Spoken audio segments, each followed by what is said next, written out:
রাকিব, তুই এসব কি বলছিস? তুই নিজে আমাকে বললি ওরা রাজি হয়ে গেছে টাকাটা পাঠিয়ে দেওয়ার জন্য। সেই জন্য আমি টাকাটা পাঠিয়ে দিলাম। এখন তুই বলতেছিস তুই টাকা পাসনি? কি বলছিস এসব? ভাইয়া, আমি কি বলছি তুমি কি বুঝতে পারছো না? আমি তোমাকে কখন বললাম টাকার কথা? আমি তো তোমাকে কোনো সময় কল করিনি। তাহলে তুমি কিভাবে এটা বলছো আমি তোমাকে কিছুই বলিনি? তুমি হয়তো অন্য কাউকে টাকা দিয়ে এখন ভুলে গেছো। একটু ওয়েট কর, আমি দেখাচ্ছি। তুই আমাকে মেসেজ করেছিস অ্যাকাউন্ট নাম্বার দিয়ে, সাথে এটাও বলেছিস যে তাড়াতাড়ি 1 ঘন্টার মধ্যে টাকা পাঠিয়ে দিতে, না হলে নাকি ওরা কোম্পানির ডিলটা আবার ক্যান্সেল করে দিবে। সেই জন্যই তো আমি তাড়াহুড়ো করে তোকে টাকা পাঠিয়ে দিলাম। এখন এসে বলছিস কেন? বলেই তিনি হোয়াটসঅ্যাপের মেসেজগুলো দেখাতে শুরু করলেন। এটা দেখার পর রাজীব সাহেবের ভাই রাকিব সাহেব অবাক হয়ে গেলেন। তিনি বিশ্বাস করতে পারছিলেন না এরকম কিছু হয়ে যাবে, কারণ তিনি কোনো টাকার কথা বলেননি তার ভাইকে। তাহলে টাকার কথা কিভাবে আসলো? আর এই মেসেজগুলো তো তিনি করেননি, তাহলে মেসেজগুলো কে করলো? তখন তিনি বললেন, ভাইয়া, বিশ্বাস করো, আমি তোমাকে এই মেসেজগুলো করিনি। মেসেজগুলো অন্য কেউ করেছে। আমি তো ফোন সাথেই নেইনি, বাসায় ফোন রেখে গিয়েছিলাম। তাহলে দেখ, এমনি এমনি কথা বলবি না। এই মেসেজগুলো তোর ফোন থেকে এসেছে, তাই তুই এই মেসেজগুলো করেছিস। এখন কেন মিথ্যা কথা বলতেছিস? এই অ্যাকাউন্ট নাম্বারটা কার? এই অ্যাকাউন্ট নাম্বারে টাকা পাঠিয়েছি 14,01,00,000 টাকা। ওদিকে নীলা তখন বসেছিল, কোনো কথা বলছে না, চুপচাপ শুধু তার বাবা চাচার দিকে তাকিয়ে আছে আর মুচকি মুচকি হাসছে। তখন সে এগিয়ে এসে বলল, বাবা, আমার মনে হয় এই চাচ্চুর ফোনের মধ্যে ভূত ঢুকে গিয়েছে। ভূত ঢুকে গিয়ে তোমার কাছে মেসেজ করেছে, এরপর আবার বেরিয়ে গেছে টাকাগুলো নিয়ে। নীলা, এখন মজা করার সময় নয়, আমরা মজার মোড়ে নেই। আমাদের এত টাকা লস হয়ে গেছে। এই মেসেজগুলো কে করলো? রাকিব যদি না করে থাকে তাহলে অন্য কেউ করেছে। অন্য কেউ কিভাবে তার ফোন দিয়ে মেসেজ করতে পারে?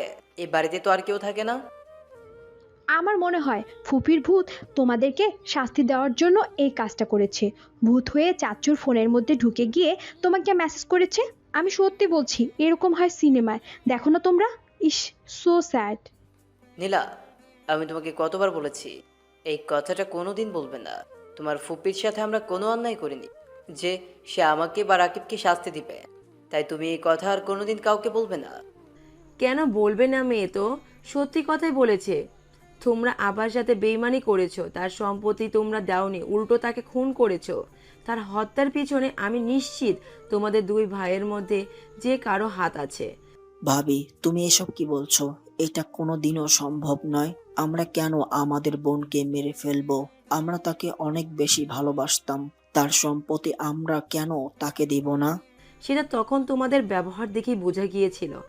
এখন সে পৃথিবীতে নেই, সেজন্য তোমরা এরকম করতেছো। কিন্তু একটা কথা মনে রাখবে, তোমাদেরকে অন্যায় শাস্তি পেতে হবে। আমি যতদূর জানি তোমাদের দুজনের মধ্যে যে কেউ কেউ এই কাজটা করেছে। শোনো রিমা, আমরা এমনিতেই অনেক বেশি টেনশনের মধ্যে আছি। আমাদের এত টাকা লস হয়ে গেছে, তার মধ্যে তুমি এসব কথা বলছো কেন? আমরা কোন কথা নিয়ে আলোচনা করছিলাম আর তোমরা মা মেয়ে দেখো কোথায় নিয়ে গেলে আমাদেরকে। থাকো তোমরা, আমি বলেছি না তোমাদের ফোনের ভিতর ভূত ঢুকে গেছে। তাহলে তোমরা কেন আমার কথা বিশ্বাস করছো না? তোমরা তাড়াতাড়ি একটা ওঝার কাছে যাও, গিয়ে ছাড়িয়ে আনো, না হলে ফোন থেকে আরও টাকা চলে যেতে পারে। বলতে বলতে নীলা হাসতে হাসতে চলে গেল তার রুমের মধ্যে। রুমের মধ্যে গিয়ে সে লাফাতে শুরু করলো, কারণ তার কিপটা বাবার কাছ থেকে এতটা টাকা নিতে পেরেছে, এটাই তার কাছে অনেক বেশি কিছু। কিন্তু এটা কেউ জানে না সে যে এসবের পেছনে। আপনারাও হয়তো বুঝতে পারছেন না নীলা কিভাবে এই কাজটা করেছে। তাহলে চলুন কালকের ঘটনা বলি। নীলা তখন রাজের সাথে দেখা করতে গিয়েছিল। রাজ তার ফুপির একমাত্র ছেলে। আগে তাদের বাসায় থাকতো, কিন্তু এখন কিছু সমস্যার কারণে তাকে বাসা থেকে বের হয়ে যেতে হয়েছে। কিন্তু তারা দুজনকে অনেক ভালোবাসে। রাজ তার কথায় যে কোনো কিছু করতে পারে, এটা সে খুব ভালো করেই জানে। তখন সে রাজের সাথে দেখা করে রাজকে বলে, আজ একটা ইন্টারেস্টিং বিষয় জানতে পেরেছি। বাবা একটা কোম্পানির সাথে অনেক দিন থেকে কন্ট্যাক্ট করার চেষ্টা করছিল। সেই কোম্পানির সাথে তারা কন্ট্যাক্ট করে ফেলেছে। মনে হয় চাচু আজকে দেখা করতে চলে গেছে, কালকে সকালের মধ্যে চলে আসবে। ওই কোম্পানিকে তারা অনেক টাকা ট্রান্সফার করবে। তো আমি কি করব? তারা তাদের লেনদেন করবে, এতে আমার আপত্তি কোথায়? তারা যা ইচ্ছা করতে পারে, ব্যবসার কাজে এরকম যেতে হয়। তাহলে এটা নিয়ে তো চিন্তা করার কি? আরে বাবু, আমি কি এমনি বলছি তোমাকে এই কথাটা? এটার পিছনে একটা কারণ আছে, শোনো। আমি চাচ্ছি ওই টাকাটা আমরা নিয়ে নিতে। আমি ওই টাকাটা চাই, তুমি যে করেই হোক ওই টাকাটা আমাকে এনে দাও। কি বললে? আমি টাকা নিয়ে আসব? বলি, আমি কেন তাদের কাছ থেকে টাকা নিয়ে আসব? আর আমি কিভাবে তাদের কাছ থেকে টাকা নিয়ে আসব? তারা কোম্পানির সাথে কন্ট্যাক্ট করতে গেছে, সেখানে তারা কোম্পানির সাথে কথা বলে হয়তো টাকা ট্রান্সফার করবে কোম্পানির অ্যাকাউন্টে। এখন তুমি আমাকে বলছো ওই টাকা এনে দিতে, ওই টাকা আমি কিভাবে আনবো? আর তুমি তোমার বাবার কাছ থেকে টাকা আনতে পারছো না? তুমি তো জানো আমার বাবা একটু কিপটা, এই টাকা কোনো দিন দিবে না। তাই আমি চাই ওই টাকাগুলো নিয়ে আসতে। আর জানি তারা একটা প্ল্যান করেছে, কি জানি একটা খারাপ বিজনেস শুরু করবে। এই জন্য আগে থেকে আমাদেরকে সতর্ক থাকতে হবে। ওই টাকাটা এনে দাও আমাকে, আমার ওই টাকাটাই চাই। যদি ওই টাকা না এনে দাও তাহলে কিন্তু আমি ভীষণ রাগ করব। নীলার কথা শুনে আমি অবাক হয়ে গেলাম। কি করব কিছুই বুঝতে পারছিলাম না। সে তার বাবার কাছ থেকে টাকা নিয়ে আসতে চাইছে। আমি তখন তার দিকে তাকিয়ে বললাম, যদি মামা একবার জানতে পারে এটা, তাহলে তোমার উপর রাগ করবে, সাথে আমাকেও মেরে ফেলবে। আমি চাই না এসব ঝামেলায় জড়াতে। এমনিতেই আমি ঝামেলা করে বাড়ি থেকে বের হয়ে এসেছি, এখন আর এসব ঝামেলায় আমি জড়াতে চাই না। তাই তুমি এখান থেকে চলে যাও, এসব কথা আর বলবে না। তুমি আমাকে ইগনোর করছো তাই না?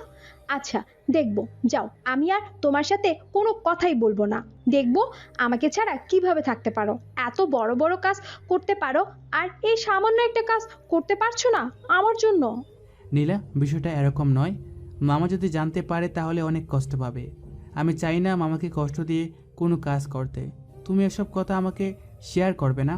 হয়েছে, আমার সাথে আর কোনো কথা বলা লাগবে না। আমি আর তোমার সাথে সম্পর্ক রাখতে চাই না। এই সামান্য কাজ আমার জন্য করে দিতে পারছো না, তাহলে তুমি কিভাবে আমাকে ভালোবাসবে?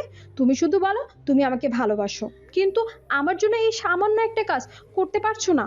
দেখো, কাজ করাটা বিষয় নয়, কিন্তু এখানে কথা হচ্ছে আমি তাদের কাছ থেকে এটা বেইমানি করে নিয়ে আসব।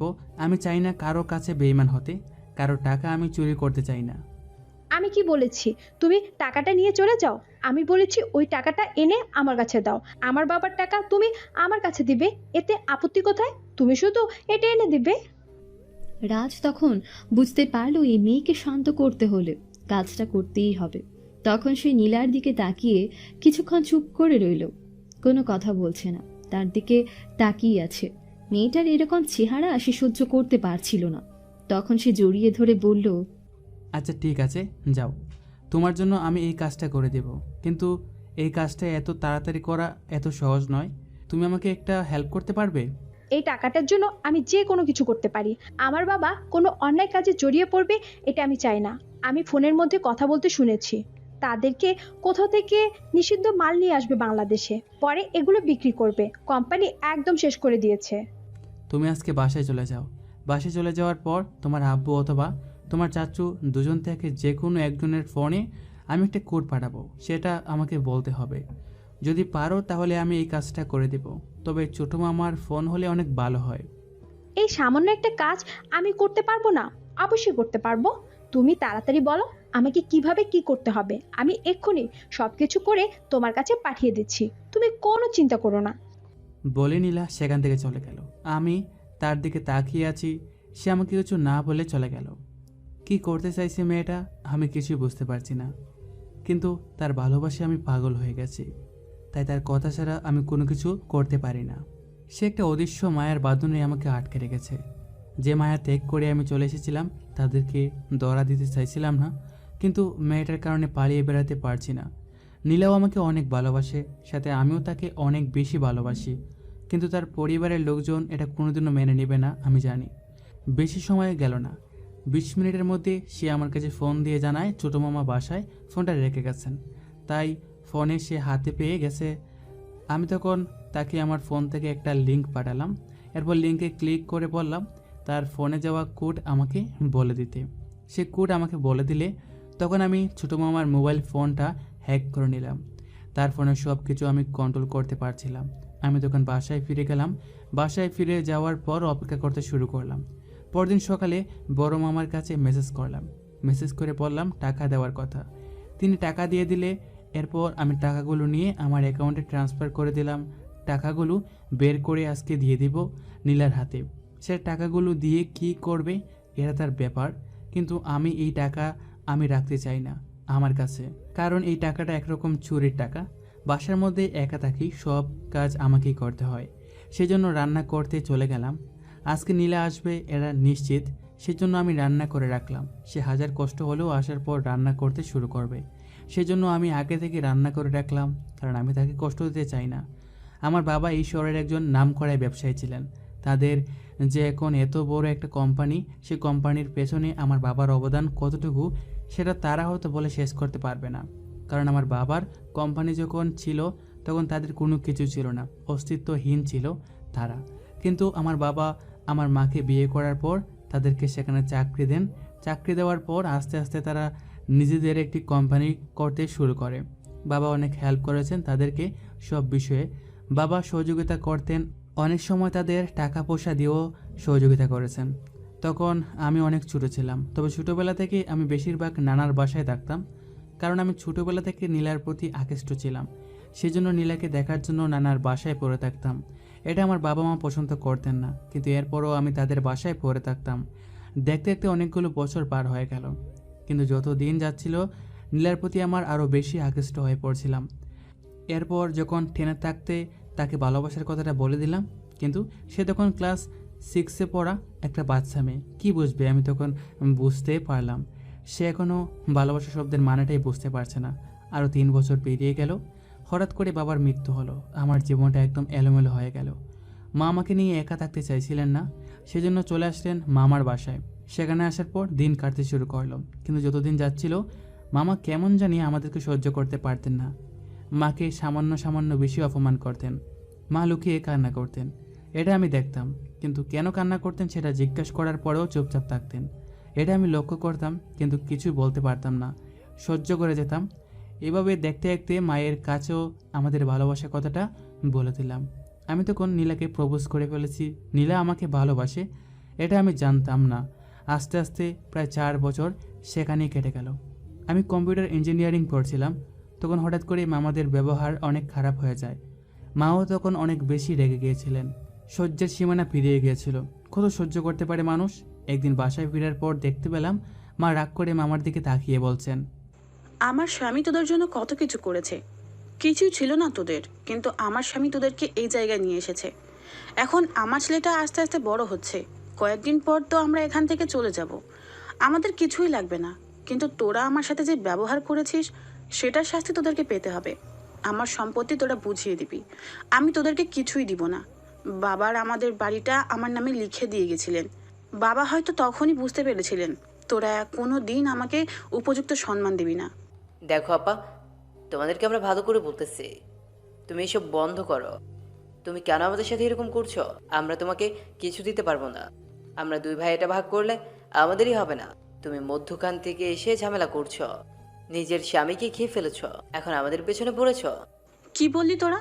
আমি আমার স্বামীকে খেয়ে ফেলেছি, তাই না? তোদেরকে আমি মেরে ফেললেও আমার শান্তি হবে না। তোদের কত বড় সাহস, তোরা এই কথাটা কিভাবে বলতে পারলি? দিনের পর দিন আমাকে অপমান করেছিস, আমি কিছু বলিনি, শুধুমাত্র নিজের ভাই বলে ক্ষমা করে দিয়েছি। কিন্তু তোদেরকে আর ক্ষমা করব না। আমার সম্পত্তি বুঝিয়ে দিবি, এই বাড়ি থেকে বের হয়ে যাবি। সেদিন রাজের মা হয়তো বুঝতে পারেননি তিনি কি ভুল করে ফেলেছেন। রাজ সেদিন কোনো কথা বলেনি, কারণ সে বড়দের উপর কথা বলতে পছন্দ করে না। কিন্তু হঠাৎ করে প্রায় 1 সপ্তাহ 3 তার মা রুমের মধ্যে শুয়েছিলেন। তখন সে তার মাকে ডাকতে গেল। ডাকতে গিয়ে দেখতে পেল তার মা অচেতন হয়ে পড়ে আছে। এটা দেখার পর সে তার মাকে ডাকতে শুরু করলো, কিন্তু তার মা কোনো জবাব দিচ্ছিলেন না। এটা দেখার পর সে অনেক বেশি ভয় পেয়ে যায়। ডাক্তারের কাছে নিয়ে যায়, কিন্তু হসপিটালে নিয়ে যাওয়ার পর শুনতে পায় তার মায়ের শরীরে বিষ ঢুকে গেছে, মারা গেছেন তিনি। তখন সে সেখানে চিৎকার করে কান্না করতে শুরু করে। সেই কান্না ছিল ভয়াবহ মাত্রায়, কারণ সে তার বাবার মৃত্যুর পর তার মাকে সবচেয়ে বেশি ভালোবাসতো। এখন তার পৃথিবীতে আর কোনো আপনজন রইল না। এটা সে মেনে নিতেই পারছিল না। এভাবে দিন কাটতে শুরু করলো, কিন্তু হঠাৎ করে তার মামাদের সাথে তার সম্পর্ক খারাপ হতে শুরু করলো। তাকে ছোট ছোট বিষয়ে অনেক বকাবকি করত। এগুলো সে মেনে নিতে পারছিল না।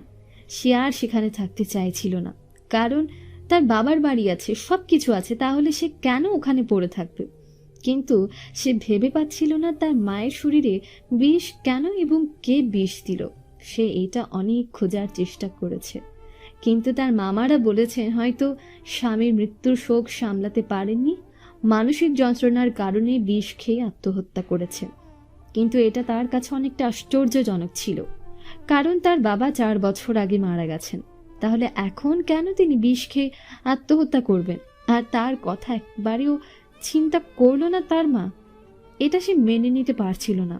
এরপর সে ফিরে আসে তার বাবার বাসায়, কিন্তু নীলার প্রতি তার যে আকর্ষণ ছিল সেটা চলতেই থাকে।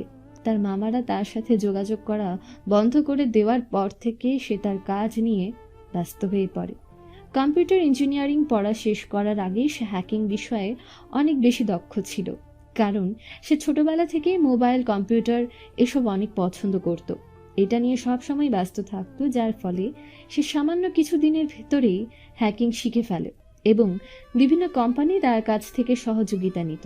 বিভিন্ন কাজের জন্য এটাই ছিল তার কাজ। এটা নিয়ে সে ভালো মতো চলছিল। তবে তার স্বপ্ন সে তার বাবার মতো বিশাল ব্যবসায়ী হবে। কিন্তু তার মায়ের খুনিকে ধরতে পারছিল না। সে বিশ্বাস করত তার মা কোনো দিন আত্মহত্যা করতে পারে না, কিন্তু কারা খুন করেছে এবং কিভাবে খুন করেছে এটাও সে জানে না। প্রথমে তার মামাদের সন্দেহ হলেও এরপর চিন্তা করলো তারা তাদের বোনকে কখনোই মারবে না। এসব নানা ঝামেলার মধ্যে সে পড়ে গিয়েছিল, কিন্তু নীলার আবদার পূরণ করতে গিয়ে সে একটা অন্যায় কাজ করে ফেলেছে। সে কোনোদিন অন্যায় করতে চাইছিল না, কিন্তু নীলা তাকে অন্যায় করতে বাধ্য করেছে। কিছুক্ষণ পর নীলা চলে আসলো। তখন সে নীলার দিকে তাকিয়ে বলল, তোমার কারণে আজকে আমার একটা অন্যায় কাজ করতে হলো। তোমার টাকাগুলো আমি রেডি করে রেখেছি, ব্যাংক থেকে উঠিয়ে রেখেছি।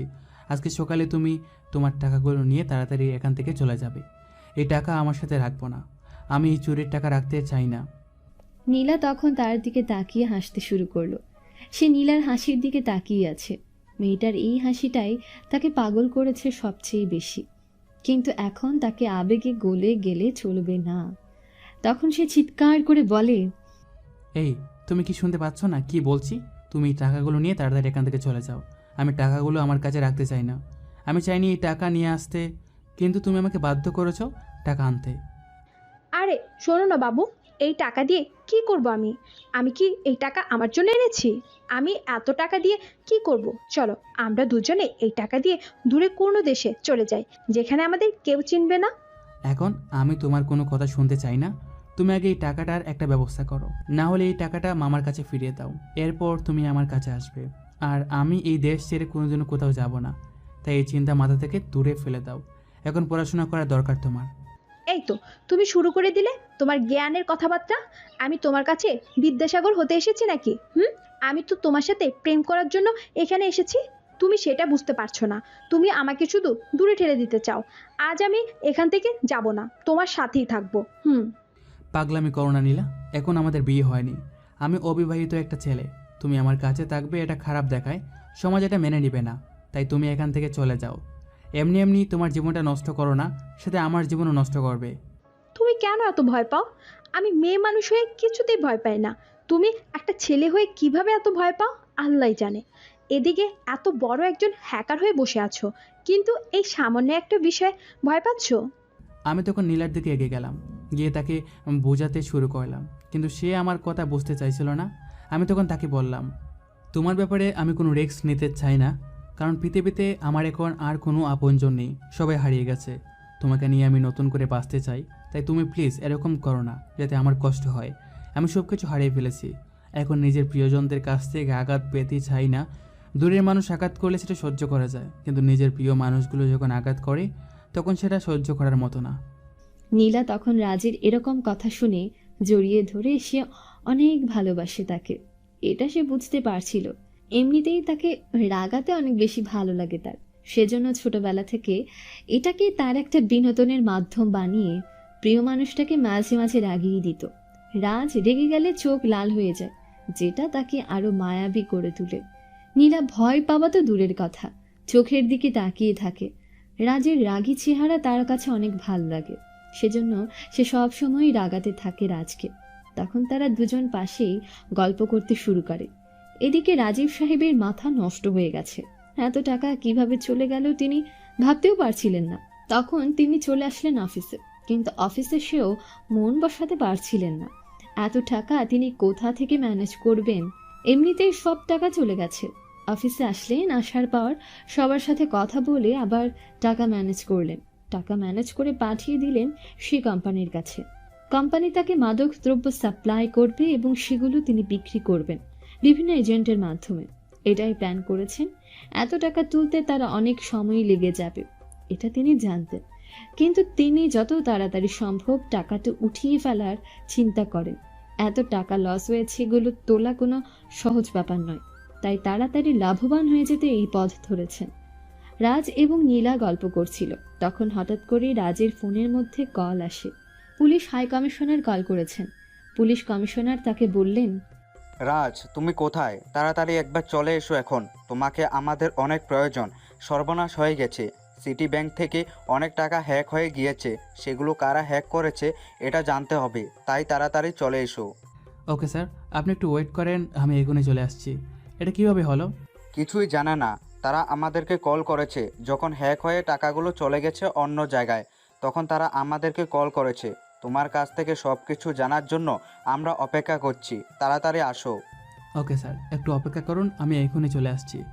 রাজ তখন তাড়াতাড়ি বেরিয়ে যাওয়ার জন্য প্রস্তুতি নিল। এটা দেখার পর নীলা বলল, কি ব্যাপার, তুমি এখন কোথায় যাচ্ছ? আমি তোমার সাথে গল্প করার জন্য এখানে এসেছি, আর তুমি আমাকে এখানে একা ফেলে রেখে চলে যাচ্ছ? তুমি টাকাগুলো নিয়ে তাড়াতাড়ি বাসে চলে যাও, এখন আমার একটা ইম্পর্ট্যান্ট কাজ আছে, আমাকে সেখানে যেতে হবে। বলতে বলতে সে বাসা থেকে বেরিয়ে গেল। কারণ তার এটাই কাজ, যখন কল আসবে তখন আর থেমে থাকলে চলবে না। অনেক জায়গা থেকেই মাঝে মাঝে তার কাছে কল আসে, কারণ সে প্রফেশনালি কোনো হ্যাকার নয়। সে তার বাবার মতো ব্যবসায়ী হতে চায়, কিন্তু মাঝে মাঝে মানুষকে সহযোগিতা করার জন্য এগিয়ে যায়। এখন তার ব্যাংকের মালিককে সহযোগিতা করতে হবে। পুলিশ অফিসার তাকে অনেক বেশি ভালোবাসেন তার এই কাজগুলো দেখে, কারণ সে সবসময় মানুষকে সহযোগিতা করার চেষ্টা করে। এটাই সবার কাছে তাকে আরো বেশি পরিচিত করেছে। সে চেষ্টা করে সবসময় মানুষকে সেবা করার জন্য। কতটুকু পারে সেটা সে জানে না, তবে তার এই ছোট ছোট সহযোগিতা যে মানুষের জন্য অনেক সময় সৌভাগ্য স্বরূপ আসে, এটাই তার কাছে ভালো লাগে। সে নিজের কাজের প্রতি সন্তুষ্ট ছিল এবং মানুষ তাকে ভালোবাসে, এটাই তার কাছে অনেক বেশি। তখন যে চলে গেল সিটি ব্যাংকে, সেখানে যাওয়ার পর দেখতে পেল সবাই দাঁড়িয়ে আছে। তখন সে তাড়াতাড়ি চলে গেল পুলিশ হাই কমিশনারের কাছে। সেখানে যাওয়ার পর দেখতে পেল সেখানে দাঁড়িয়ে আছেন ব্যাংকের সকল বড় বড় কর্মকর্তা। তখন সে তাদেরকে তাকিয়ে বলল, আপনারা কোথায় ছিলেন যখন হ্যাক হয়ে গেল? ব্যাংক মালিক তখন তার দিকে তাকিয়ে আছে, কান্না করছে। এখন তার জন্য সবচেয়ে বড় বিপদ অপেক্ষা করছে। তিনি কি করবেন কিছুই বুঝতে পারছিলেন না। তখন তিনি বললেন, ব্যাংক খোলা, তাই আমরা সবাই কাজ করছিলাম। হঠাৎ করে কি যে হয়ে গেল আমরা কিছুই বুঝতে পারিনি। সব কিছু আমাদের মাথার উপর দিয়ে চলে গেছে। হঠাৎ করে দেখি ব্যাংকের সব টাকা পয়সা চলে যাচ্ছে বিভিন্ন দেশের বিভিন্ন অ্যাকাউন্টে। অটোমেটিক সব কিছু হচ্ছিল, সেজন্য আমরা কিছু করতে পারিনি।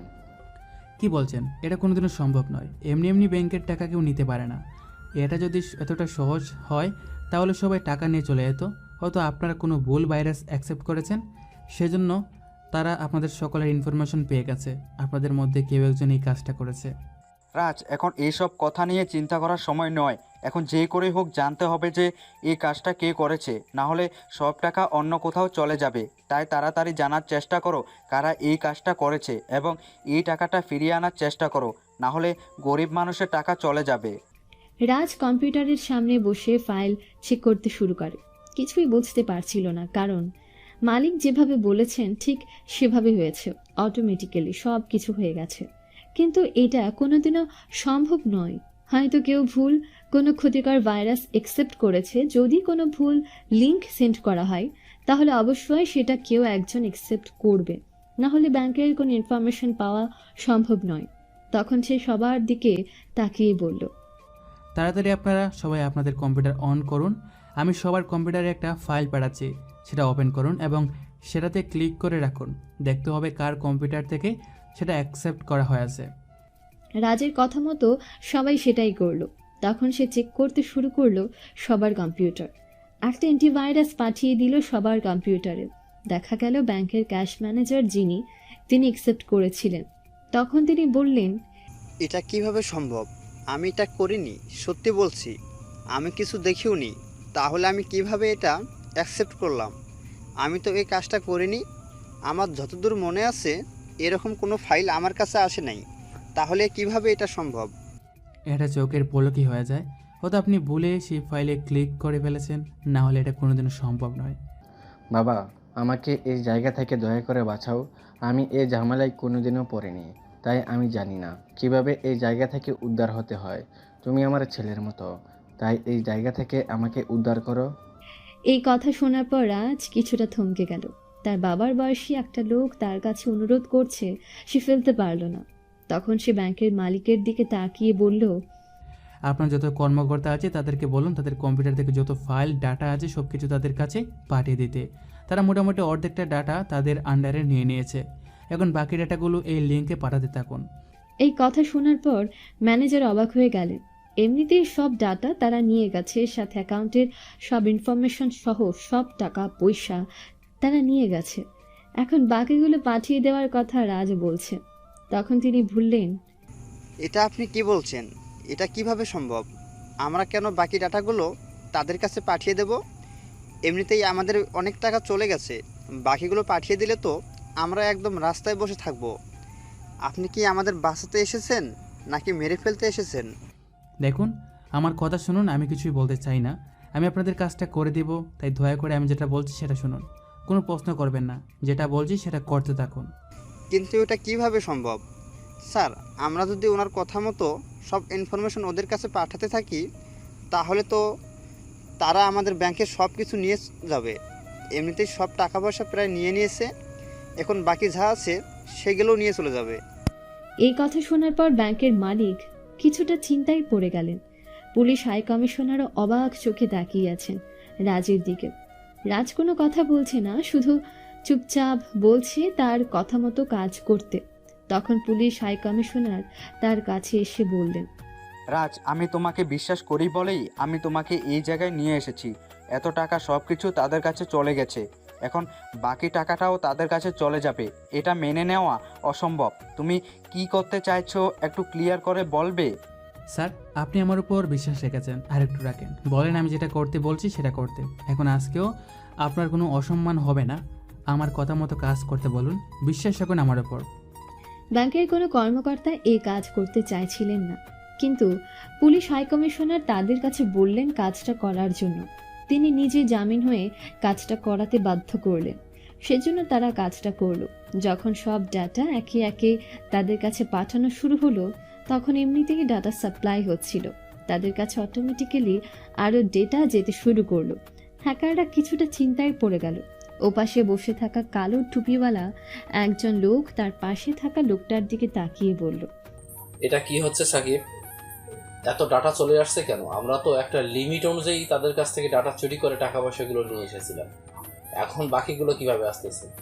আমি জানি না স্যার, কিভাবে কি হয়ে গেল। সব কিছু আমাদের কাছে চলে আসতেছে, আমি তো বুঝতে পারছি না। এখন যে কোনো একটা সমস্যার সৃষ্টি হবে।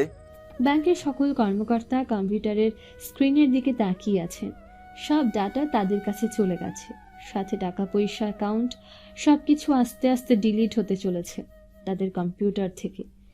এটা দেখার পর তারা সবাই অনেক রেগে গেল, সাথে চিন্তা করছে মানুষের টাকা সবকিছু চলে যাবে। তারা মেনে নিতে পারছিল না। পুলিশ হাই কমিশনার চিন্তায় পড়ে গেলেন, কিন্তু তিনি বিশ্বাস রেখেছিলেন রাজের উপর, তাই কোনো কথা বলছেন না। প্রায় 20 মিনিট রাজ তাদের দিকে তাকিয়ে বলল, এখন আপনারা এক কাজ করেন, তাড়াতাড়ি কয়েকটা পেন ড্রাইভ নিয়ে আসুন, কারণ এখন তাদের কাছ থেকে সব ডাটা নিয়ে আসবো। আর সেগুলো এখন কম্পিউটারে রাখলে চলবে না। যদি কম্পিউটারে রাখি তাহলে তারা আবার হ্যাক করতে পারে। তাই পেন ড্রাইভ নিয়ে আসুন। পেন ড্রাইভে সেগুলো নিয়ে পেন ড্রাইভ খুলে ফেললেই তারা সেই ডাটাগুলো আর নিতে পারবে না। তার কথা মতো সবাই কয়েকটা পেনড্রাইভ নিয়ে আসলো। অনেক স্টোরেজ সেই পেনড্রাইভগুলোর মধ্যে। একটু পর তাদের কাছ থেকে সব ইনফরমেশন আসতে শুরু করলো। এটা দেখার পর ওপাশে থাকা লোকগুলো পাগল হয়ে গেল, কারণ তাদের সকল পার্সোনাল ইনফরমেশন পর্যন্ত চলে যাচ্ছিল। তারা যেগুলো এনেছিল সবগুলো চলে যাচ্ছিল, এতেও সমস্যা ছিল না। কিন্তু যে পার্সোনাল ডাটাগুলো চলে যাচ্ছিল এগুলো চাইলেও ফিরিয়ে আনা সম্ভব না। এদিকে পুলিশ কমিশনার শুধু মুচকি হাসছিলেন, আর বাকি সকল কর্মকর্তারা পাগলের মতো হয়ে গিয়েছিল, কারণ তারা বিশ্বাস করতে পারছিল না এরকম কিছু হবে। রাজ খুব তাড়াতাড়ি করে পেনড্রাইভগুলো খুলে রেখে দিয়েছিল, কারণ ইনফরমেশনগুলো যদি কম্পিউটারে থাকে তাহলে আবার বিপদ হতে পারে। তবে একটা ফাইল দেখার পর তার মাথা নষ্ট হয়ে গেল, কারণ সেখানে মাদক ব্যবসার কিছু তথ্য ছিল। কিন্তু সেখানে চমকে যাওয়ার মতো এটা ছিল যে সেখানে তার মামাদের নাম ছিল, এবং সেখানে তার মামাদের অফিসের সাইডে একটা জায়গা ছিল। সেই জায়গা বিক্রির কিছু কাগজপত্র ছিল এবং সেখানে তার মায়ের সাইন ছিল। কিন্তু সে জানে তার মা কোনো জায়গা বিক্রি করেননি। তার বিশ্বাস ছিল তার মা কোনো কাজ করলে তাকে বলবে। তাহলে তার মা তাকে না জানিয়ে এই কাজটা করেছেন নাকি কোনো কারণে বাধ্য হয়ে এই কাজটা করেছিলেন, এটা জানার জন্য সে আগ্রহী হয়ে পড়ল। পুলিশ কমিশনারের দিকে তাকিয়ে বলল, সব টাকা এবং ডাটা চলে এসেছে, এগুলো আপনারা আবার সেট করে নিন। স্যার, আপনি আমার সাথে একটু চলুন। আমি হ্যাকারদের লোকেশন পেয়ে গেছি, তাদেরকে ধরতে হবে। তাদের সাথে আমার কিছু কথা আছে, সাথে আপনার সাথে পার্সোনাল কিছু কথা আছে। আমরা কি বলে যে ধন্যবাদ দিব? বাসা খুঁজে পাচ্ছি না বাবা। তুমি আমার ছেলের মতো, সেটা আমি বলেছিলাম, কিন্তু আজ তুমি আমার ছেলের চেয়ে বড় কাজ করেছো। আমার এত বড় একটা উপকার করলে এই টাকাটা রাখো প্লিজ। ব্যাংকের মালিক আমার দিকে অনেক টাকা এগিয়ে দিলেন, প্রায় 10 লাখ টাকার মতো। আমি টাকাটা দেখার পর তার দিকে তাকিয়ে বললাম, আমি টাকাটা নিতে চাই না। আপনি আমাকে আপনার সন্তানের মতো বলেছেন, তাহলে টাকা দিচ্ছেন কেন? আমি মানুষের সেবার জন্য কাজ করে যাই, এটা আমার কোনো চাকরি নয় যে আপনি আমাকে টাকা দেবেন। তাই দয়া করে এই টাকা আপনার কাছে রাখুন। আমি টাকাটা নিতে চাই না। আপনি আমাকে নিজের ছেলের মতো বলেছেন, আপনি আমার বাবা হয়ে গেছেন, আমি আপনার ছেলে হয়ে আপনাকে সহযোগিতা করেছি। বাবাকে সন্তানকে কোনো উপহার দিতে পারে না। আমি তোমাকে এই টাকাটা উপহার দিলাম, এটা তুমি রাখো। আমি তোমাকে খুশি হয়ে এই টাকাটা দিলাম। আমি টাকাটা আনতে চাইছিলাম না, কিন্তু কমিশনার সাহেব জোর করলেন, সাথে ব্যাংকের মালিক অনেক জোর করলেন। এই টাকাটা নিয়ে আসলাম, এরপর কমিশনার স্যারকে নিয়ে বেরিয়ে পড়লাম। আমরা যখন গাড়িতে করে যাচ্ছিলাম তখন কমিশনার স্যারকে বললাম, স্যার, একটা অদ্ভুত বিষয়ের কথা জানতে পেরেছি। এই হ্যাকারদের মাদক ব্যবসায়ের সাথে জড়িত। এরা মাদক ব্যবসা করে এবং তাদের কিছু ফাইল আমার কাছে চলে এসেছে। তবে আপনাকে একটা সিক্রেট কথা বলতে চাই, সেটা হচ্ছে আমার মামারা এসবের সাথে জড়িত হয়ে গেছে। এটা আপনি শুধু আপনার কাছে রাখবেন। এই বিষয়টি এখন জানাজানি করার কোনো দরকার নেই।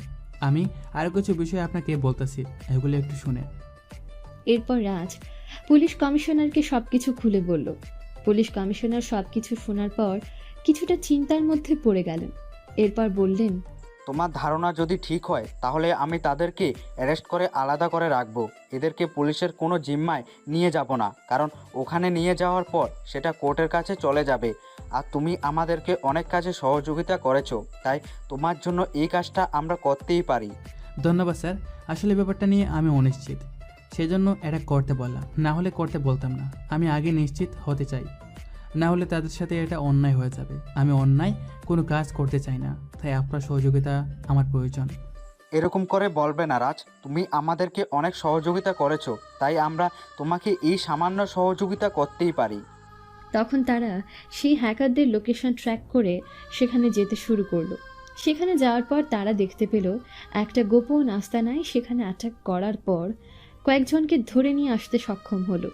তবে তাদের মধ্যে 2 জনের মুখ সবার কাছেই পরিচিত, কারণ একজন হচ্ছে বিখ্যাত ব্যবসায়ী আরিফ চৌধুরী, আরেকজন হচ্ছে একজন নামি দামি হ্যাকার সাকিব।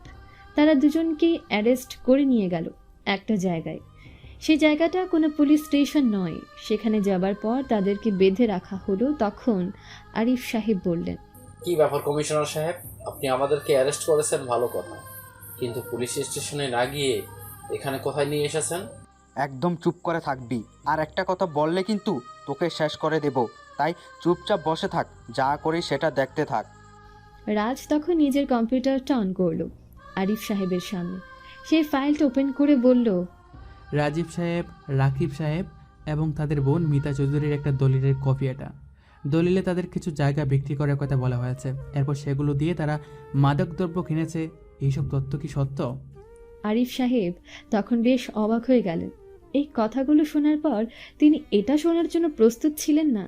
তখন তিনি বললেন, তোমাকে এইসব কথা বলতে যাবো কেন? এটা আমাদের পার্সোনাল বিজনেসের ব্যাপারে, এটা তোমাকে শেয়ার করব কেন? তারা আমাদের কাছ থেকে মাদক নিয়েছে কিনা সেটা তো আমাদের ব্যাপার, তোমাকে বলবো কেন? পুলিশ কমিশনার তখন তাদের দিকে এগিয়ে গিয়ে মারতে শুরু করলেন। তখন তারা চিৎকার করতে শুরু করলো। তিনি মারতে মারতে বললেন, যা জিজ্ঞাসা করেছি সব সত্যি সত্যি বলার চেষ্টা করবি। যদি মিথ্যা কথা বলার একটু চেষ্টা করিস তাহলে কিন্তু একদম শেষ করে দেব। আমি সাধারণ কোনো পুলিশ অফিসার নয় যে তোকে ছেড়ে দেব। এমন কেস দেব যে আর কোনোদিন জেল থেকে বের হতে পারবি না। তারা আমাদের কাছ থেকে মাদকদ্রব্য কেনার জন্য টাকা দিয়েছিল, কিন্তু সেই টাকাটা কোথাও নষ্ট হয়ে যাওয়ার কারণে তারা এই কাগজটা দিয়েছে। এখানে তারা কিছু জায়গা জমি বিক্রি করেছে আমাদের কাছে। আমরা সেই জায়গায় নতুন একটা অফিস করতে চেয়েছিলাম, তারা সেই জায়গা বিক্রি করে দিয়ে আমাদের কাছ থেকে অনেক টাকার মাদক নিয়ে গেছে। রাজ তখন দলিলটা দেখল, কিন্তু তার মায়ের সাইন কিভাবে আসলো? তার মা তো আজ থেকে বছর খানেক আগে মারা গেছেন। এই জায়গায় মিতা চৌধুরীর সাইন কীভাবে আসলো? তিনি তো 1 বছর আগে মারা গেছেন। তিনি আমার মা, আমি তার সন্তান। আমি জানি তিনি কোনো মারা গেছেন, তাহলে তার সাইন কীভাবে আসলো? সেটা তো আমরা জানি না, সেটা ওনারাই বলতে পারবেন। এটা তারা আমাদের কাছে দিয়েছিল, আমরা সেটা চেক করেছি, সব কিছু ঠিকঠাক আছে, সেই জন্যই তো এটা আমরা গ্রহণ করেছি। রাজ তখন এক বিশাল চিন্তায় পড়ে গেল। তার মায়ের সাইন কিভাবে আসলো? এটা হবে, কিন্তু সে কিভাবে জানবে? জানতে হলে তার মামাদের বিরুদ্ধে লড়াই করতে হবে। সে তার মামাদের বিরুদ্ধে লড়াই কিছুতেই করতে চায় না। তখন সে বলল, তোদের কি আমার সন্দেহ আছে? তোরা কি সত্যি কথা বলছিস নাকি মিথ্যা কথা বলছিস? রাজীব সাহেব এই কাজ করেছে? বিশ্বাস না হলে তাদের অফিসে গিয়ে চেক করতে পারো। তাদের কাছে অলরেডি মাদক সাপ্লাই হয়ে গেছে, তারা আমাদের কাছ থেকে এগুলো কিনে নিয়ে গেছে বিক্রি করার জন্য, সেগুলো চেক করতে পারো। পুলিশ কমিশনার তখন তাদেরকে মারতে শুরু করলেন। একটু পর তাদেরকে বেঁধে রেখে বেরিয়ে আসলেন। গাড়িতে বসে দুজন চিন্তা করছেন এটা কিভাবে সম্ভব। তখন পুলিশ কমিশনার বললেন, রাজ, আমার মনে হচ্ছে তোমার মামাদের এসবে হাত রয়েছে, কারণ তারা যদি এই কাজটা না করতো তাহলে এটা কোনোদিনও সম্ভব হতো না। এই বিষয়টা তদন্ত করে দেখতে হবে। কিন্তু স্যার, আমার মামা তাদের বোন, অর্থাৎ আমার মাকে অনেক বেশি ভালোবাসতেন। তারা কেন এই কাজটা করবেন? আমার কেন জানি বিশ্বাস হচ্ছে না। বাবা, তুমি এই লাইনের লোক নও, সেজন্য তুমি এই ব্যাপারে কিছুই জানো না। আমরা কত কেস দেখেছি এরকম, বাবা ছেলেকে মেরে ফেলে, মা সন্তানকে মেরে ফেলে শুধুমাত্র টাকার জন্য। এখানে তো ভাই বোনকে মারবে, এটা কোনো ব্যাপারই না। তার মানে আপনি বলতে চাইছেন আমার মামারা আমার মাকে মেরে ফেলেছে? যদি তারা এরকম করে তাহলে তাদেরকে শাস্তি পেতে হবে। আমি তাদেরকে ছাড়বো না। আমার মা তাদেরকে কোনোদিনও বিন্দুমাত্র কষ্ট পেতে দেননি। তারা এত বড় একটা কাজ করে ফেললো আমার মায়ের সাথে। আমাদেরকে আগে সব কিছু জানতে হবে, এর জন্য আমাদেরকে কিছু তদন্ত করতে হবে তাদের ব্যাপারে। স্যার, আমি নিজে তদন্ত করতে চাই। আমি চাই না আপনি তদন্ত করুন, কারণ তারা যদি এই কাজটা না করে তাহলে এতে তাদের সম্মান নষ্ট হতে পারে। আমি চাই না তাদের সম্মান নষ্ট হোক। আমি নিজে তদন্ত করব, প্রয়োজন পড়লে আপনাকে ডেকে নিব। আচ্ছা ঠিক আছে রাজ, তোমার যেরকম ইচ্ছা সেরকমই হবে। আমি তোমাকে কোনো বাধা দিব না, তুমি যেটা ইচ্ছা সেটা করতে পারো, শুধু সাবধানে থাকবে। তারা যদি সত্যি এই কাজটা করে থাকে তাহলে তোমাকেও ক্ষতি করার চেষ্টা করবে। এরপর কমিশনার সাহেব চলে গেলেন। রাজ নিজের বাসায় চলে আসলো, কিন্তু তার মাথা কাজ করা বন্ধ করে দিয়েছে। সে যেটা শুনেছে সেটা সে নিজেও বিশ্বাস করতে পারছে না, কিন্তু তার কাছে কেন জানি মনে হচ্ছে এই লোকগুলো সত্য কথা বলছে। তখন সে আবার ফিরে গেল যেখানে তাদেরকে বন্দি করে রাখা হয়েছে। সেখানে যাওয়ার পর সে সাকিবকে আলাদা করে আলাদা একটা রুমে নিয়ে আসলো।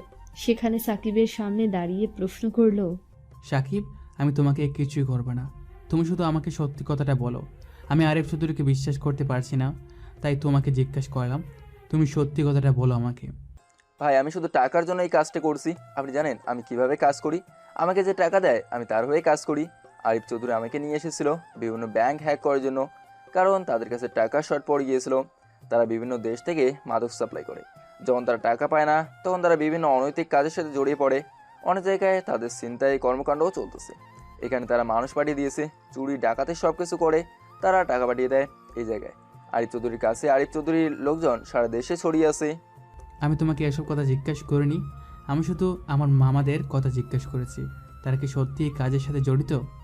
বিশ্বাস করেন ভাই, আমি নিজে চেক করে দেখেছি সব কিছু। রাজীব সাহেব এখানে এসেছিলেন মাদকের জন্য। রাজীব সাহেব এসে নিজে কথা বলছেন সব কিছু, এরপর টাকা দিয়েছেন। এই কাগজপত্রগুলো আমি নিজে চেক করছি, এগুলো সব কিছু সঠিক কাগজপত্র। এগুলো অনেক আগের কাগজপত্র, আপনি এগুলো দেখলেই বুঝতে পারবেন প্রায় 1 বছর আগের। তখন রাজের হঠাৎ করে মাথায় আসলো 1 বছর আগে তো তার মা বেঁচে ছিল। তার মানে কি তার মা তাকে না জানিয়ে জায়গাটা বিক্রি করে দিয়েছেন? কিন্তু তিনি বলেছিলেন এটা তার বাবার একদম শুরুতেই যখন অফিস বানিয়েছিলেন তখন সেই জায়গাটাকে নিয়েছিলেন। এই জায়গা বিক্রি করার কথা তো নয়, তাহলে এই জায়গা বিক্রি করলেন কেন? তার মা সবসময় চাইতেন যাতে তার বাবার স্মৃতি বেঁচে থাকে, এই জায়গাটা যাতে থাকে। কিন্তু এটা কিভাবে সম্ভব? তখন সে সাকিবের সাথে আরও কিছুক্ষণ কথা বলল, এরপর বলল, দেখো সাকিব, তোমার বিরুদ্ধে আমি কিছুই করতে চাই না, কারণ তুমি আর আমি এক লাইনের লোক। তুমি হয়তো খারাপ কাজের সাথে জড়িয়ে পড়েছ, কিন্তু আমি তোমাকে একটা সুযোগ দিতে চাই। তুমি কি ভালো পথে ফিরে আসতে চাও? হ্যাঁ ভাই, আমি আর এসব করতে চাই না, আমাকে ছেড়ে দিন।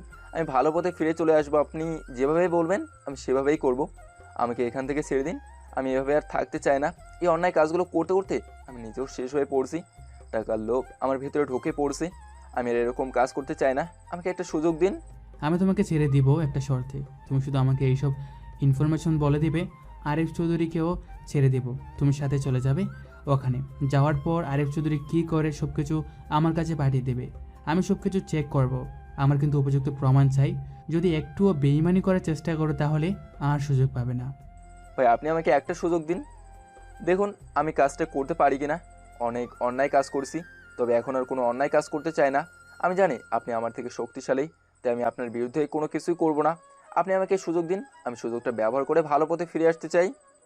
তাহলে আমি এখন তোমাদেরকে ছেড়ে দেব। এমন একটা অভিনয় করবে যাতে আরিফ চৌধুরী বুঝতেও না পারে যে আমি তোমাকে এই ইনফরমেশনগুলো জোগাড় করার জন্য ছেড়ে দিয়েছি।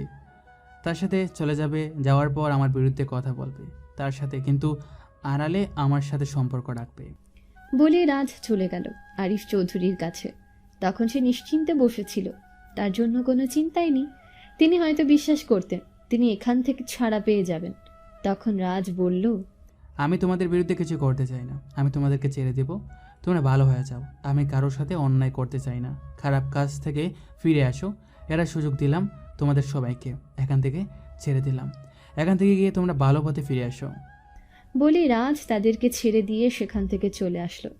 সাকিব রাজের কাছ থেকে সব কিছু নিয়ে চলে গেল, কারণ রাজের সাথে সে এখন থেকে কন্ট্যাক্ট করবে। সে ভালো পথে ফিরে আসতে চায়। এতদিন থেকে অন্যায় করছিল। রাজ একজন হ্যাকার, এটা সবাই জানে, কিন্তু সাকিব যে একজন হ্যাকার এটা সবাই জানে না। কারণ সাকিব আড়ালে সবার সাথে কাজ করে টাকার বিনিময়ে। সে ব্ল্যাক হ্যাট হ্যাকার নামে পরিচিত। হ্যাকাররা 2 ধরনের রয়েছে। তাদের মধ্যে একটা ধরন আছে ব্ল্যাক হ্যাট হ্যাকার, অর্থাৎ যারা অন্যায় কাজের সাথে জড়িত থাকে। আরেক দল হচ্ছে হোয়াইট হ্যাট হ্যাকার। তাদেরকে বিভিন্ন নিরাপত্তার কাজে ব্যবহার করা হয়, তাদেরকে দেশের সুরক্ষার কাজের জন্য রাখা হয়। এবং রাজ সেই কাজটাই করতে চায়, তবে সে কোনো কোম্পানি বা কোনো কিছুর আন্ডারে কাজ করছে না, কারণ সে নিজেই একটা কিছু করতে চায়। ওদিকে রাজীব সাহেব এবং রাকিব সাহেব তারা 2 ভাই মিলে ব্যবসা চালিয়ে যাচ্ছিলেন। বিভিন্ন জায়গায় তারা লোকজন পাঠিয়ে মাদক সাপ্লাই করতে শুরু করেন। এদিকে নীলা তখন তার বাসায় বসেছিল। সে চিন্তা করছিল কিভাবে তার বাবাকে রাজি করাবে। তার বাবা কোনো দিন তাদের এই সম্পর্ক মেনে নেবে না, কারণ তার বাবা অনেক রাগ করে আছেন রাজের উপরে। রাজকে তিনি কোনোদিন মেনে নেবেন না। তখন সে তার মায়ের কাছে চলে গেল, গিয়ে বলল, আম্মু, তুমি তো জানো আমি রাজকে ভালোবাসি। তুমি আব্বুর সাথে কথা বলো। আমি আর এভাবে থাকতে চাই না। আমি রাজকে বিয়ে করতে চাই। তুমি আমাদের বিয়ের ব্যবস্থা করো। কি বলছিস? না, তোর বাবা যদি এটা শুনতে পারে তখনই তোকে মেরে ফেলবে। তুই তো তোর বাবাকে চিনিস না, সে নিজের স্বার্থ উদ্ধারের জন্য সব কিছু করতে পারে। রাজের সাথে তোর সম্পর্ক কোনোদিনও মেনে নিবে না, কারণ রাজকে তার পছন্দ করেন না। কিন্তু কেন মা? রাজ তো ভালো ছেলে, সে তো কোনো অন্যায় করেনি, তাহলে কেন তাকে মেনে নেবে না? আর আমিও তাকে ভালোবাসি। আমাকে কি বাবা সুখী দেখতে চায় না? আমাকে সুখী দেখতে চাইলে আমাকে রাজের সাথে বিয়ে দিতে হবে, না হলে আমি নিজের কোনো ক্ষতি করে ফেলবো। প্লিজ একটু ধৈর্য ধর মা, ধৈর্য ধরলে সব কিছু ভালো পাওয়া যায়। একদিন সব কিছু ঠিক হয়ে যাবে, এটা আমি বিশ্বাস করি। তাই একটু অপেক্ষা করতে হবে আমাদেরকে। তোর বাবা একদিন নিজের ভুল বুঝতে পারবে, সে অন্যায়ের কাজের সাথে জড়িয়ে পড়েছে। নীল তখন তার মায়ের সাথে বসে অনেকক্ষণ কথা বলল। তার মা তাকে অনেক বোঝানোর চেষ্টা করলো তাকে। সে টাকাগুলো নিয়ে বিপদের মধ্যে পড়ে গেছে, টাকাগুলো কি করবে? সে ভেবেছিল রাজের সাথে মিলেই পালিয়ে যাবে টাকাগুলো নিয়ে, কিন্তু রাজি হবে না। এটা জানার পরেও সে কাজটা করেছে, ভেবেছে যে হয়তো রাজি হয়ে যেতে পারে, কিন্তু রাজি হয়নি। ওদিকে আরিফ সাহেব ফিরে গেলেন, যাওয়ার পরে তার কাজ শুরু করলেন। তিনি সাকিবের দিকে তাকিয়ে বললেন, আমার কেন জানি সন্দেহ হচ্ছে রাজ আমাদেরকে কেন ছেড়ে দিল, আমাদেরকে হাতের কাছে পেয়ে ছেড়ে দিল। এটা আমার কাছে অনেক অদ্ভুত লাগতেছে, মনে হচ্ছে সে কোনো প্ল্যান করেছে। আর স্যার আপনি এসব কি বলছেন? রাজ আবার কি প্ল্যান করবে? সে তো কোনো আইন শৃঙ্খলা বাহিনীতে চাকরি করে না, সে তো সাধারণ একজন হ্যাকার। হয়তো সে সব পছন্দ করে না, সেজন্য আমাদেরকে ছেড়ে দিয়েছে, ভেবেছে আমরা ভালো হয়ে যাব। কিন্তু আমরা কোনোদিন ভালো হব না, আমাদের টাকার প্রয়োজন, টাকা ছাড়া কোনো কিছু চলে না। যদি রাজ আমাদের কথা শুনতো তাহলে তাকেও আমরা এই জায়গায় নিয়ে আসতাম। সে অনেক ভালো একজন হ্যাকার, চাইলেই ভালো কিছু একটা করতে পারতো, অনেক টাকা ইনকাম করতে পারতো, কিন্তু সে এসব না করে কেন এরকম কাজ করতেছে? সবাইকে দিয়ে তো আর সব কিছু হয় না, এখন আমাদেরকে কাজে লেগে পড়তে হবে। স্যার এমনিতেই ব্যাংকটা হ্যাক করতে পারেনি, এখন আমাদেরকে নতুন কোনো টার্গেট যেতে হবে। হ্যাঁ, আমি অলরেডি চিন্তা করে ফেলেছি, আমরা নতুন আরো একটা কাজ করব। বাংলাদেশ সিকিউরিটি এজেন্সির সব খবর আমরা অন্য দেশে পাচার করে দিব সন্ত্রাসীদের হাতে। এতে আমরা কোটি কোটি টাকা ইনকাম করতে পারবো একবারে। কিন্তু এটা কিভাবে সম্ভব স্যার? কেন, তুমি আসো না? তুমি এই কাজটা করবে, সাথে আমি আরো 2-1জনকে নিয়ে আসব, খুব ভালো কয়েকজন হ্যাকারকে নিয়ে আমি একটা টিম গড়ে তুলব। তাদেরকে দিয়ে আমি সবকিছু করব। আমি একজনের সাথে কথা বলেছি, সে বলেছে যদি আমার ইনফরমেশনগুলো পাচার করে দিতে পারি তাহলে আমরা রাতারাতি বিলিয়নিয়ার হয়ে যাব। কিন্তু এখন তো আমাদের কাছে কোনো টাকা নেই, আমরা এত টাকা কোথা থেকে পাবো? আমাকে না হয় পরে টাকা দিলেও চলবে, কিন্তু অন্য হ্যাকারদেরকে আনতে হলে তো তাদেরকে অ্যাডভান্স টাকা দিতে হবে, সেই টাকা পাবেন কোথায়? তোমাকে এত সবকিছু চিন্তা করতে হবে না, আমি সবকিছু চিন্তা করে এই কাজটা শুরু করেছি এবং এটা আমি সফল করব। আমার সাথে লোকজন আছে, তোমাকে কোনো চিন্তা করতে হবে না, সময় মতো সবকিছু পেয়ে যাবে। এখন তুমি তোমার কাজে লেগে পড়ো। ওদিকে রাজ তখন তার বাবার বন্ধুর সাথে কন্ট্যাক্ট করে তার নতুন অফিস শুরু করলো। তার বাবার সাজিয়ে গুছিয়ে রাখা অফিসের অবস্থা একদম শেষ হয়ে গিয়েছিল, সেটা আবার নতুন করে শুরু করলো। সাকিব তার কাছে কল করলো। সে এই ইনফরমেশনটা পাওয়ার পর অনেক বেশি অবাক হয়ে গেল। তখন সাকিবকে বলল, সাকিব, তুমি খোঁজ নিতে শুরু করো। আরিফ চৌধুরী কীভাবে টাকা পায়, আরিফের টাকার উৎস কে, সেটা আমি জানতে চাই। যদি আরিফ চৌধুরীর পিছনে কারা আছে, তারা কী করছে সেসব জানতে পারি, তাহলে আরিফ চৌধুরীকে ধরার সাথে সাথে তাদেরকেও ধরতে পারবো, না হলে চৌধুরী থেমে যাবে না। আপনি কোনো চিন্তা করবেন না ভাই, আমি সময় থাকার মতো সব কিছু আপনার কাছে পাঠিয়ে দেবো। আমি যখনই কোনো ইনফরমেশন পাবো তখন সেটা আপনার কাছেই পাঠিয়ে দেবো, আপনি কোনো চিন্তা করবেন না। আমাকে যখন একবার সুযোগ দিয়েছেন আমি সেটা অবশ্যই পালন করার চেষ্টা করব। রাজ তখন কিছুটা চিন্তার মধ্যে পড়ে গেল। পুলিশ কমিশনারের সাথে যোগাযোগ করলো, যোগাযোগ করে সব কিছু বলে রাখলো, কারণ সময় মতো তাদেরকে পাওয়াটা খুব জরুরি, কারণ তারা না থাকলে কিচ্ছু করতে পারবে না। ওদিকে এভাবে দেখতে দেখতে 1 সপ্তাহ কেটে গেল। এর মধ্যে নীলার সাথে রাজের অনেকবার দেখা হয়েছে। নীলা তার সামনে বারবার টাকাগুলো নিয়ে পালিয়ে যাওয়ার কথা বলেছে, কিন্তু সে বারবার ধমক দিয়ে তাড়িয়ে দিচ্ছে, কারণ সে এই কাজটা করতে চায় না। এদিকে রাজীব সাহেব আর রাকিব সাহেব মিলে সব কিছু বিক্রি করে ফেলেছেন। বিক্রি করে তারা চলে গেলেন আরিফ সাহেবের সাথে দেখা করতে। সেখানে যাওয়ার পর তারা একটা মিটিংয়ে বসলেন। সাকিব সেখানে বসে আছে, কারণ তারা সবাই সাকিবকে বিশ্বাস করেন। তখন আরিফ সাহেব বললেন, আপনাদের এত জরুরি ডাকার একটা কারণ আছে। আমি একটা বড় কন্ট্রাক্ট পেয়েছি। যদি আমরা বাংলাদেশের সিকিউরিটি এজেন্সিগুলোর সব ইনফরমেশন বাইরের দেশের সন্ত্রাসীদের কাছে পাচার করে দিতে পারি, তাহলে আমরা রাতারাতি বিলিয়নিয়ার হয়ে যাব। আপনারা কি আমার সাথে সে কাজটা করতে রাজি আছেন? যদি করেন তাহলে বলেন, টাকা কিন্তু সমান ভাগে ভাগ করে দেবে। রাজীব সাহেব এই লোভ সামলাতে পারলেন না, কিন্তু এত টাকা তিনি কোথায় পাবেন? তখন তিনি বললেন, আমি এত টাকা কোথায় পাবো? আর আমরা যদি এই কাজে ধরা পড়ি তাহলে তো আমরা শেষ হয়ে যাব। যদি আমাদেরকে পুলিশ ধরে ফেলে তাহলে কি হবে? আমাদেরকে পুলিশ কিছুই করতে পারবে না, কারণ আমরা নিজেরা এই কাজ কোনোদিন করব না। আমরা বিদেশ থেকে অথবা দেশের সবচেয়ে নামি দামি কয়েকজন হ্যাকারকে ভাড়া করে নিয়ে আসবো। তারা এই কাজটা করবে। তাদের সাথে কন্ট্রাক্ট করব টাকা দিয়ে। এরপর টাকা পয়সাগুলো আমরা সমানভাবে ভাগ করে দেব। তাহলে তো সেটা করাই যায়, কিন্তু কত টাকার প্রয়োজন? সব কিছু মিলিয়ে আমি একটা টার্গেট ফিল আপ করেছি। প্রায় 20 কোটি টাকার প্রয়োজন। যদি এই টাকাটা ম্যানেজ করতে পারি আমরা 3 জন মিলে, তাহলে পরে আমাদের আর কোনো চিন্তা হবে না। যদি আমরা এই কাজটা করতে পারি কমসে কম আমরা 500 কোটি টাকা পাবো। 500 কোটি টাকার কথা শুনে রাজীব সাহেব আর রাকিব সাহেব লোভ সামলাতে পারলেন না। কিন্তু তারা 10 কোটি টাকা কোথায় পাবেন? আরিফ সাহেব 10 কোটি টাকা দেবেন, বাকি 10 কোটি টাকা দিতে হবে তাদেরকে। তখন রাকিব সাহেব বললেন, ভাই, আমাদের অফিসটা যদি বিক্রি করে দেই তাহলে আমি নিশ্চিত আমরা 10 কোটি টাকার উপরে পাবো। এই টাকাটা দিয়ে যদি আমরা কাজটা করতে পারি তাহলে আমরা 250 কোটি টাকা পাবো। তাতে আমাদের কোনো চিন্তা থাকবে না। কিন্তু এত তাড়াতাড়ি অফিস বিক্রি করব কি করে? কেই অফিস কিনে নেবে? আপনারা যদি অফিস বিক্রি করতে চান তাহলে আমাকে বলুন, কোনো চিন্তা করতে হবে না। আমার কাছে এমন অনেক লোক আছে, তারা এক মুহূর্তের মধ্যে 10 কোটি টাকা দিতে রাজি হয়ে যাবে। তাই আপনারা যদি বিক্রি করতে চান তাহলে বলুন আমাকে। আচ্ছা ঠিক আছে, তাহলে আমরা আমাদের অফিসটা বিক্রি করে দিব, কিন্তু টাকা আমাদেরকে দিতে হবে। যত টাকা পাবো তা থেকে অর্ধেক টাকা আমাদেরকে দিতে হবে। আমরা আমাদের একমাত্র অফিসটা বিক্রি করে দিব এই কাজের জন্য। আপনাদের কোনো চিন্তা করতে হবে না। যদি আমরা ঠিকমতো কাজটা করতে পারি তাহলে আমরা অনেক টাকা পেয়ে যাব। সেই টাকা দিয়ে আমরা ইচ্ছে মতো যা খুশি তা করতে পারবো। এখন শুধুমাত্র আমাদের কিছু টাকা ইনভেস্ট করতে হবে। টাকা তো আর এমনি এমনি আসে না, ইনভেস্ট করতে হবে, না হলে তো টাকা পাবো না। সুযোগ প্রতিদিন আসবে না। যখন একবার সুযোগ পেয়েছি তাহলে সেটা কাজে লাগানো আমাদের দায়িত্ব। তখন তারা 3 জন মিলে কন্ট্রাক্ট সাইন করে ফেলে। যা টাকা পাবে তা থেকে 2 ভাগ করা হবে। 1 ভাগ পাবে আরিফ চৌধুরী এবং বাকি 1 ভাগ পাবে রাজীব সাহেব এবং রাকিব সাহেব। সাকিব এসব কিছু দাঁড়িয়ে দাঁড়িয়ে দেখছিল। সে কোনো কথা বলছিল না। ও জানতে চায় এসব ইনফরমেশন। সব কিছু শোনার পর বুঝতে পারল এখন জানিয়ে দিতে হবে রাজের কাছে। তখন সে চলে গেল নিজের রুমে। সেখানে যাওয়ার পর রাজের কাছে কল করে সব কিছু বলল। এটা শুনে রাজ তখন অনেক বেশি চিন্তার মধ্যে পড়ে গেল। এখন সে কি করবে?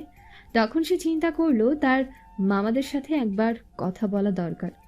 পরের দিন থেকে তারা ব্যস্ত হয়ে পড়লেন অফিস বিক্রির কাজে। এদিকে নীলা যখন এই খবরটা পেল তখন অনেক বেশি চিন্তায় পড়ে গেল। তার বাবার চাচা মিলে কি করতে চাইছেন? অফিস বিক্রি করে দেবে মানে? তার অনেক বেশি চিন্তা হচ্ছিল তার বাবাকে নিয়ে।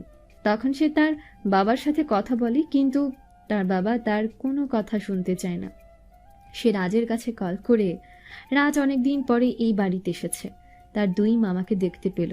বসে আছে, তখন এসে ড্রয়িং রুমে ঢুকে বলল, মামা, আমি আপনাদের সাথে একটু কথা বলতে এসেছি। আমাকে ভুল বুঝবেন না, আমি শুধু আপনাদেরকে একটা জিনিস সতর্ক করতে এসেছি। আপনারা যে কাজ করতে নেমেছেন সেটা কিন্তু অনেক বড় একটা অন্যায় কাজ। আপনারা অফিস বিক্রি করে দিয়ে কী করতে চাইছেন? আচ্ছা, আমি এটা বুঝলাম না। আমরা আমাদের অফিস বিক্রি করব, এতে তোমার আপত্তি কোথায়? তুমি এইসব বলছো কেন? তোমাকে বলেছি না তুমি বাড়ি থেকে বেরিয়ে যেতে? তাহলে তুমি কেন এখানে দাঁড়িয়ে আছো? লজ্জা থাকলে তোমার ফিরে আসার কথা নয়। বড় মামা, আপনাকে আমি অনেক বেশি সম্মান করি, সেজন্য আমি কোনো কিছু বলতে পারি না। আমি আপনাকে অনেক দিন বলেছি অন্যায় কোনো কাজের সাথে জড়িয়ে পড়বেন না, কারণ এতে করে আপনার জীবন নষ্ট হবে, সাথে পরিবারের কষ্ট হবে। আমার আম্মু চিরদিন এই পরিবারের কথা চিন্তা করেছেন। এখন যদি আপনারা এরকম কাজে জড়িয়ে সব কিছু শেষ করে ফেলেন তাহলে আমার কাছে বিষয়টা খারাপ লাগবে। সেজন্য আপনাদের সাথে কথা বলতে এসেছি। রাকিব সাহেব তখন এগিয়ে গেলেন রাজের দিকে। তিনি অনেক বেশি রেগে আছেন, কারণ তাদের ভেতরে 250 কোটি টাকার লোভ ঢুকে গেছে। তখন তিনি বললেন, সামান্য একটু সহযোগিতা করেছিল তোর মা আর তোর বাবা, সেই জন্যই এত বেশি কথা বলতেছিস? কি করেছিল তারা? আমরা আমাদের অফিস গড়ে তুলেছি, তোদের কোনো অবদান নেই এর পেছনে। ছোট মামা, আপনারা হয়তো অকৃতজ্ঞ হয়ে সব কিছু বলে যাচ্ছেন, তাতে আমার কোনো আপত্তি নেই। আপনারা আপনাদের পরিশ্রমের কারণে যদি অফিস গড়ে তোলেন সেটা আপনাদের ব্যাপার, তবে আমাকে বা আমার আম্মুকে না জানিয়ে কেন অফিসের পাশের জায়গাটা বিক্রি করলেন? এই কথা শোনার পর রাজীব সাহেব এবং রাকিব সাহেব দুজনেই অনেক বেশি অবাক হয়ে গেলেন। কি করবেন কিছুই বুঝতে পারছিলেন না। তখন রাজ আবার বলল, আমি সেই জায়গা বিক্রির কাগজ দেখেছি, সেখানে স্পষ্ট আমার মায়ের সাইন আছে, কিন্তু আমার আম্মু কোনোদিনও ওই জায়গাটা বিক্রি করতে চাননি। তাহলে কিভাবে ওই জায়গাটা বিক্রি হলো? আমার আম্মু তো কোনোদিন এই জায়গাটা বিক্রি করতে চাইতেন না। আমার আম্মু জায়গার কাগজে সাইন দিলেন কিভাবে? সেই সব আমরা তোকে বলতে যাবো কেন? এখন এই বাড়ি থেকে বেরিয়ে যা। এই বাড়িতে তোর কোনো জায়গা নেই। তোর মা সেটা বিক্রি করে দিয়েছে, এখন সে কবরের মধ্যে চলে গেছে টাকাগুলো নিয়ে। সে হয়তো টাকাগুলো নষ্ট করে ফেলেছিল। আমরা তাকে সমানভাবে টাকা দিয়েছিলাম, 2 ভাগ করে 1 ভাগ তোর মাকে দিয়েছিলাম। তখন রাজীব সাহেবের স্ত্রী এগিয়ে আসেন। তিনি সব সত্যি কথা জানেন। তখন তিনি বললেন, না বাবা, রাজ এরকম কোনো ঘটনা ঘটায়নি। তোমার মা কোনো দিন বিক্রি করতে চায়নি। তোমার মামারা তাকে জোর করেছে এই জমি বিক্রি করার জন্য। তোমার মা যখন রাজি হয়নি তখন তার ওপর বিভিন্নভাবে অত্যাচার করতে শুরু করেছে। এরপরও যখন তোমার মা মারা গেলেন তখন তারা কিভাবে জানি কি করে ফেললো। একদিন আমি জানতে পারলাম তোমার মা সেটা বিক্রি করে দিয়েছেন। কিভাবে বিক্রি করলেন সেটা জানার আগেই তার মৃত্যু হয়ে গেল। রাজের সন্দেহ যেন আরো তীব্র হচ্ছিল। সে যেটা সন্দেহ করেছে সেটাই যেন সত্যের পথে এগিয়ে যাচ্ছে। তখন সে প্রায় কান্না করে দেবে এমন অবস্থা। চোখ দিয়ে আগুনের মতো লাল আভা বের হচ্ছে। কিন্তু রাজীব সাহেব অনেক বেশি রেগে গেলেন। তিনি তার স্ত্রীর দিকে তাকিয়ে বললেন, তোমার সাহস কি করে হলো এই কথাটা বলার? তুমি আমাদের বিরুদ্ধে কথা বলতে চাইছো? তোমাকে আমার বিরুদ্ধে কথা বলতে কে বলেছে? কিছুই জানো না, এরপরেও কেন এরকম কথা বলছো? আমি কি জানি কি জানি না সেটা তোমরা হয়তো বুঝতে পারছো না। তোমরা অন্যায় কাজে জড়িয়ে পড়েছ। এখন নতুন কোনো অন্যায় কাজে করতে চাইলে সেজন্য অফিসটা বিক্রি করে দিতে চাইছো। কিন্তু অফিস বিক্রি করে যদি টাকাটা চলে যায় তাহলে তোমাদেরকে রাস্তায় বসতে হবে, এটা মনে রাখবে। নীলা তখন সেখানে দাঁড়িয়েছিল। রাজ তাদেরকে বিভিন্ন প্রশ্ন করতে শুরু করে। রাকিব সাহেব অনেক বেশি রেগে গিয়েছিলেন, কারণ তিনি চান না তার সামনে দাঁড়িয়ে কেউ এভাবে কথা বলুক। তিনি রাজের কলার চেপে ধরে বাড়ি থেকে বের করে দিতে চাইলেন। রাজ তখন তাদের দিকে তাকিয়ে চিৎকার করতে শুরু করে। সে অনেক বেশি রেগে গিয়েছিল। রাজীব সাহেব আর রাকিব সাহেব তাকে মারতে শুরু করলেন। এটা দেখার পর নীলা আর থেমে থাকতে পারল না। তার ভালোবাসার মানুষকে কেউ মারবে আর সেটা সে মেনে নেবে, এটা কোনো দিনও সম্ভব নয়। সে তখন তার বাবার কাছে গিয়ে বলল, বাবা, তোমরা ওকে ছেড়ে দাও, তোমরা ওকে আর মেরো না। আমি তোমাদের পায়ে ধরছি, তোমরা ছেড়ে দাও। আমি ওকে ভালোবাসি, ওর কষ্ট আমি সহ্য করতে পারছি না। এই কথা শোনার পর রাজীব সাহেবের রাগ আরো দ্বিগুণ হয়ে গেল। তিনি তার দিকে মেয়ের দিকে এগিয়ে গিয়ে নীলার গালে একটা থাপ্পড় বসিয়ে দিলেন। এরপর বলল, তুই আমার মেয়ে হয়ে এটা কিভাবে বলতে পারলি? এই ছেলেটাকে তুই ভালোবাসিস? এটা কোনোদিনও সম্ভব না। এই ছেলের সাথে তোর কোনো সম্পর্ক কোনোদিন হতে পারে না। এই বাড়ির সাথে এই ছেলের কোনো সম্পর্ক নেই। বাবা, তুমি আমাকে মেরে ফেলো, এরপরও আমি রাজকে বিয়ে করব। আমি রাজকে ভালোবাসি, আর তোমরা ওকে ছেড়ে দাও বলছি। তোমরা অন্যায় করছো, কেন সেটা স্বীকার করছো না? রাজ তখন বুঝতে পারল নীলার ক্ষতি হতে পারে এমন কোনো কথা না বললেই। তখন সে বাড়ি থেকে চলে আসলো। রাজীব সাহেব অনেক বেশি রেগে গেলেন। তার মেয়ের দিকে তাকিয়ে তিনি টানতে টানতে তাকে রুমের মধ্যে নিয়ে বন্দি করে রাখলেন, কারণ তিনি তার মেয়েকে বাইরে যেতে দিতে চান না। নীলা চাচ্ছিল বাইরে চলে যেতে রাজের সাথে। রাজ তখন বুঝতে পারল এসব কিছুর পেছনে নিশ্চয়ই তার 2 মামার মধ্যে কারো হাত আছে। তখন সে পুলিশ কমিশনারের সাথে যোগাযোগ করলো। সাকিব একে একে সব ইনফরমেশন দিচ্ছিল। তারা অফিস বিক্রি করে দিয়েছে, এখন টাকা ম্যানেজ করে হ্যাকার ভাড়া করে নিয়ে এসেছে। বাংলাদেশ মিলিটারি ফোর্স সহ যত প্রকার আইনশৃঙ্খলা বাহিনী আছে তাদের সকল ইনফরমেশন তারা বিদেশি সন্ত্রাসীদের হাতে সাপ্লাই করে দিতে যাচ্ছিল। এতে করে দেশের মধ্যে হামলা হতে পারে। এদিকে নীলা দিনের পর দিন রুমের মধ্যে বন্দি থাকতে থাকতে প্রায় মরে যাচ্ছিল। সে কান্না করত প্রতিদিন, কিন্তু তাকে কেউ বাঁচানোর নেই। রাজকে অনেকবার কল করার চেষ্টা করেছে, কিন্তু তার ফোনটা পর্যন্ত কেড়ে নিয়েছে। এদিকে রাজ নীলার চিন্তায় কিচ্ছু করতে পারছে না। রাজ পুলিশ কমিশনারের সাথে দেখা করতে গেলেই দেখা করে বলল, স্যার, আমাদেরকে কাঁটা দিয়ে কাঁটা তুলতে হবে। তারা অনেক হ্যাকার ভাড়া করে নিয়ে এসেছে। এখন তাদের বিরুদ্ধে লড়াই করতে হলে আমাদেরকেও কয়েকজন হ্যাকার নিয়ে আসতে হবে। আপনাকে একটু সহযোগিতা করতে হবে। তোমাকে কোনো চিন্তা করতে হবে না, আমাদের সাইবার ইউনিটে কিছু অফিসার আছে, সাথে তোমার পরিচিত কেউ থাকলে তাকে নিয়ে আসো। আর তুমি আমাদের শেষ ভরসা, নিশ্চয়ই তুমি এই কাজটা করতে পারবে। ওরা আমাদের হাত থেকে বাঁচতে পারবে না। তখন তারা সবাই মিলে প্রস্তুতি নিয়ে নিল। যেদিন তারা অ্যাটাক করবে সেদিন পাল্টা আক্রমণে তাদেরকে শেষ করে দেবে, এটা তারা নিশ্চিত। তারা প্ল্যান করেছিল বৃহস্পতিবার রাতের দিকে তারা অ্যাটাক করবে। এতে করে শুক্রবার দিনটা তারা পেয়ে যাবে, কারণ এই দিনটাতে কিছুটা হলেও অফিসাররা একটু অলসতা করেন কাজের মধ্যে।